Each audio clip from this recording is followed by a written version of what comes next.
Wait. I gotta tell you, the sounds of the hockey rink really take me back. And if you're having a rough time this year, this story might improve your mood or give you some helpful advice.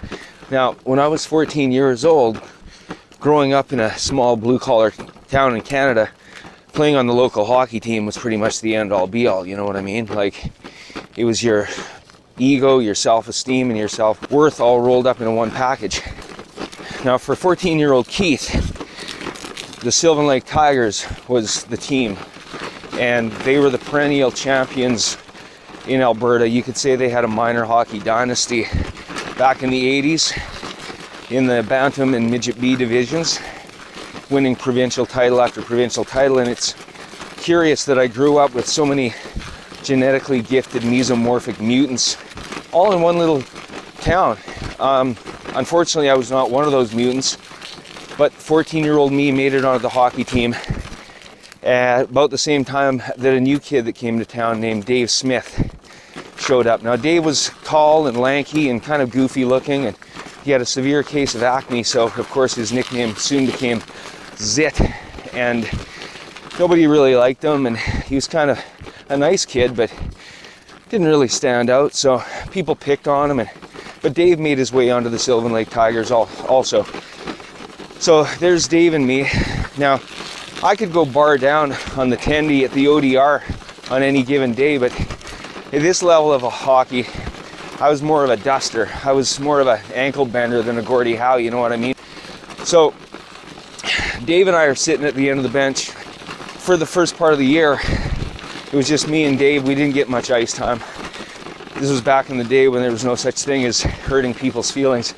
So as the games went on, I started noticing old Davey was getting a lot more ice time than I was. He was getting moved up onto the penalty kill, places where you put brutal kids to play if they hustled.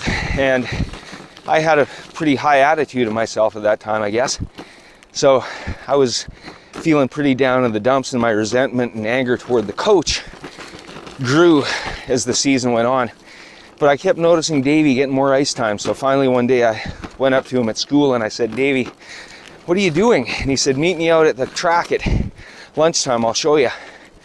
So I met Davey out at the track with my Sun Ice ski jacket and my wool mittens, and Dave said, "I come out here every day at lunch and I run 4 laps." So off Davey goes, and he's got this well-worn path around the snow of the track, and I could tell he'd been out here for a while. And I follow Dave, and do you think I could catch him? Dave blew my doors off and ended up at the end of the 4 laps waiting for me. My lungs burning, throwing up in my mouth, and really tasting blood in my throat. So I'd love to be able to tell you that me and Davey hung out at the track every day at lunch and ran our 4 laps. And Keith became the breakout rookie superstar for the Sylvan Lake Tigers that year. But the truth is embarrassing to say, but true. I never went out to the track again with Dave. And as the year went on, Dave continued to enjoy success, and I continued to enjoy mounting anger and resentment against the coach. Now here's the thing too, is it's taken me years, decades in fact, to forgive myself, forgive the coach, and accept that the situation was what it was. And it was actually a really great situation because I was a spoiled brat at 14 years old.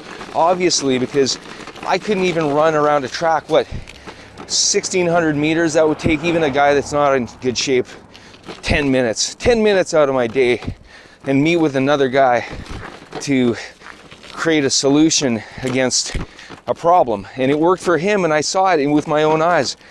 So I forgive myself, but I recognize that 14-year-old spoiled brat still lives inside me. He's part of me. And so whenever life gets rough for me, like it is kind of right now, I think, what would Dave do? So I channel my inner Dave Smith, and I accept and forgive my inner 14-year-old Keith, and try to do what Dave would do. And Dave, if you're out there, because I can't find you, man, there's a million Dave Smiths in the world.